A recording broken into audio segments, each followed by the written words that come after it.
சிஎஸ்கேவை இந்த சீசன் எல்லாரும் சேர்ந்து குஜிலி மஸ்ட் தான் பண்ணிட்டு இருக்காங்க. So sad. இதுக்கு என்ன ரீசன் நினைக்கிறேன்? New shots every day. Subscribe below. எல்லாரும் என்னப்பா கேட்டா ருத்துன்னு சொல்லுவாங்க. பட் அவரும் சூப்பரா ஆடி இருக்காரு. அவருக்கும் நிறைய ரெக்கார்ட்ஸ் ஹிஸ்டரிலாம் இருக்கு. ருத்து வந்து ஒரு நல்ல பிளேயர் தான். இப்போ இல்லைனாலும் முன்னாடி எல்லாம் சூப்பரா ஆடி இருக்காரு. இப்போ என்னன்னு தெரியல, கொஞ்சம் சரியா ஆடல. நீ 2020ல பார்த்தனா அப்பதான் அவர் சிஎஸ்கேக்கு டெபியூ பண்ணார். பட் அந்த வருஷமே அவர் 350 அடிச்சிருக்காரு. என்னோட ஆவரேஜ் 51 அடிச்சிருக்கு. 2021ல நம்ம கப் அடிக்கும் போது ஆரஞ்சு கேப் ஹோல்டரும் அவர் தான். அதே மாதிரி அரௌண்ட் 600 ரன்ஸ் அடிச்சிருக்காரு. கரெக்ட். அண்ட் 2022ல ஐ திங்க் 360 ரன்ஸ். அண்ட் 2023 அப்போ வந்து பார்த்தனா he was almost around 590 runs. அந்த வருஷம் நம்ம கப் கூட ஜெயிச்சோம். 2024ல 630 ரன்ஸ் அடிச்சிருக்காரு. கிராஃப் பத்தி இவ்வளவு கன்சிஸ்டன்ட்டா பண்ணிட்டு இருக்காரு.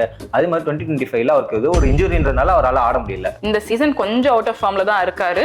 பட் அதனால தான் நம்ம கொஞ்சம் தோத்து போறோமானா கேட்டோம்னா அது கொஞ்சம் இல்ல.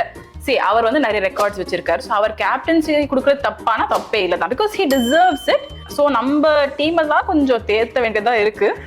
உங்களுக்கு என்ன தோணுதோ நீங்க கமெண்ட்ஸ்ல சொல்லுங்க.